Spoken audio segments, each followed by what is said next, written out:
Hello, children. This is Miss Gloria from New Life Church. We were talking about one psalm last week, but this week we're going to talk about a different psalm. This is Psalm 119. Now, the interesting thing about Psalm 119 is it's the longest chapter in the Bible. It has so many verses. I'm turning pages. We're still in the same chapter. It goes all the way down to 176 verses. It's divided up into little sections. Each section is called by a letter of the Hebrew alphabet because each verse, when the psalm was written in Hebrew, started with that letter. And we're not going to study the whole psalm because there's so much of it. But it has some verses in it that people really like.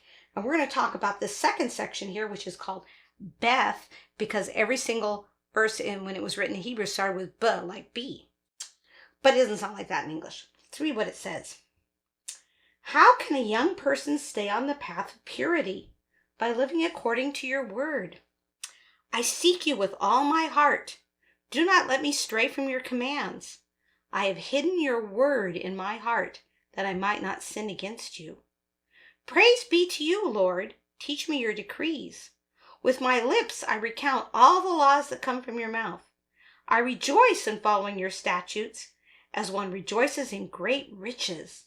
I meditate on your precepts and consider your ways. I delight in your decrees. I will not neglect your word. So what Psalm 19 is about, it's about how if we study the Bible and we think about the Bible and we love the Bible and we try to do what it says and we just think about God's word a lot, then we can become very wise and we can know what the right thing to do is all the time. And we're going to learn a story today. We're going to talk about a man who was very wise, and he wasn't just wise because he was naturally smart. He was wise because he tried to follow what God said to him all the time. Now, this man was named Daniel. You might have heard some stories about Daniel. You might have heard some stories where the king had a dream and he didn't understand it, and he got Daniel to explain the dream. It was a very strange dream about a big idol statue made of all different colored metals, and it was very disturbing to the king. And Daniel figured out that dream, and he figured out another dream that the king had about a tree also. But Daniel was very wise, not just because he was smart, but because he'd studied God's word a lot. And that was a king that was called Nebuchadnezzar. And he was so pleased with Daniel about how smart he was about understanding dreams that he put him in charge of a lot of things in his country. But eventually, that king got old and he died, and a different king came along. And Daniel was pretty old too, and he was retired from his job, so he wasn't even in charge of anything anymore. And this new king was called Belshazzar. Now, you might remember that Daniel had been taken over into this country from God's country because people in God's country had not obeyed God's word very well. So bad people from another country came and attacked God's country and carried away a lot of the people, and they carried away a lot of the great stuff that they had, and they had fancy dishes that they used especially in the temple. And King Belshazzar decided he was going to have a really fancy party, and he wanted to use the special dishes from God's temple. Now, this isn't like you went and took your mother's china and decided to have snacks on it in your room and maybe broke some of it, because your mother's china might be really fancy and she might really love it, but it's not special to God like these dishes were special to God. But these people didn't think that God was all that special, not our God. They had their own gods that they worshiped that were idols, and the idol is just like a statue of something. So I have a stuffed goat here. I like my stuffed goat. Maybe I even kind of love it because he's very cute. But he's not a real goat. Think about the things a real goat can do. A real goat can run. A real goat can eat. A real goat can sleep. It can grow. It can make noises. This is just a pretend goat. And those people's gods were just pretend gods. They couldn't really listen to people or couldn't really answer their prayers because there's really only one real God. And this king was not being very respectful to the real God and using his dishes and things, and that made God pretty angry. So right in the middle of his big party, all of a sudden, a hand appeared, and it started writing on the wall. And everybody was upset because they couldn't read what was on the wall. Now, it's not obvious whether they couldn't read it because it was just kind of messy and kind of in a language they didn't understand, or maybe they couldn't read it because even though they could read the words, they couldn't understand it. Even though it had words, they were like, what? What on earth is the message that this handwriting on the wall is trying to tell us? So here I am making my message appear.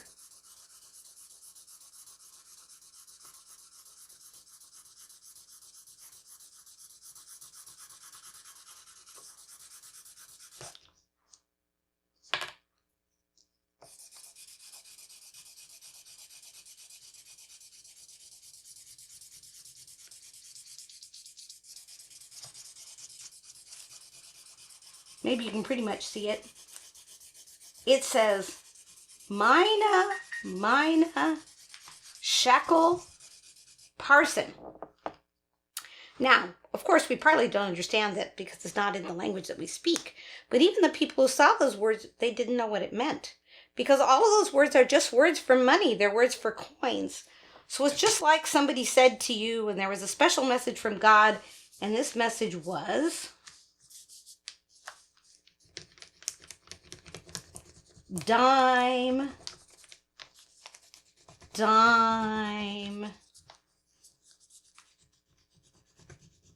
penny, quarter. So if you knew that God gave you a message and it was dime, penny, quarter, it's like you still wouldn't know what that meant. And nobody could figure out what it meant.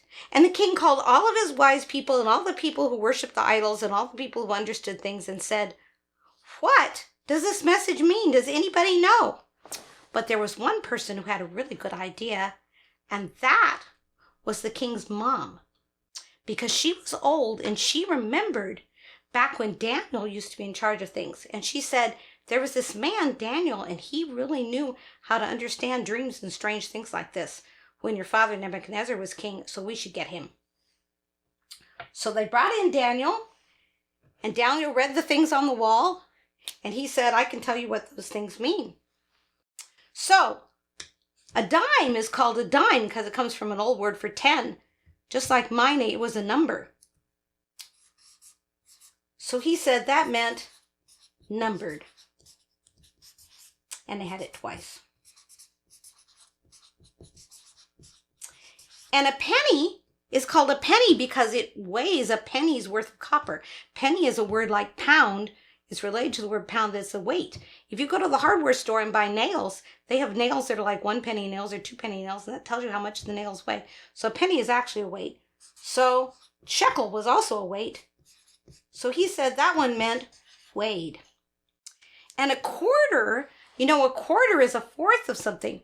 So a quarter is $1 divided into 4 pieces. It means that something's divided up if it's quartered. And parson was the same thing. Parson meant divided. So now here's God's word, numbered, weighed, divided.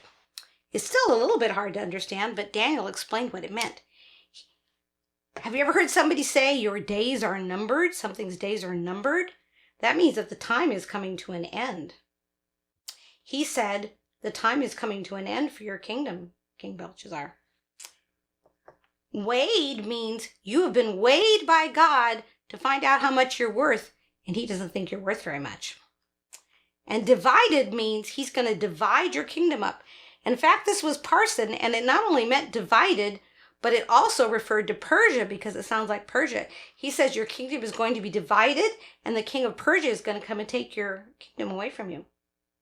Well, the king was pretty impressed that Daniel understood his message. He said, I'll make you the second most important person in the kingdom. And he made Daniel the second most important person in the kingdom, but that didn't last very long because that very night, just like Daniel said, the Persians attacked and took away the kingdom. But the new king, the Persian king, he heard about Daniel and he was pretty impressed, and he made Daniel into an important person as his kingdom too. And later on, you end up then with the story of Daniel in the lion's den, which you might also have heard about. So here's Daniel, and he was very wise, and he was very wise because he studied God's word. He read things in the Bible. He thought about what God wanted him to do. He thought about it all the time. There's another verse in Psalm 119 that's our memory verse we should try to remember. It's Psalm 119, 105. And it says, here it is. Your word is a lamp for my feet, a light to my path. So it says God's word is like a light that shines, that helps us know what to do and which way to go. So it's very important to understand God's word. And we'll hear about the story about Daniel. Sometimes you'll hear people say when something is coming to an end, well, he saw the writing on the wall. And that's because they're talking about that story about Daniel. So let's keep studying for the next couple of weeks and see about how God's word can help us decide what the right thing to do in our lives is.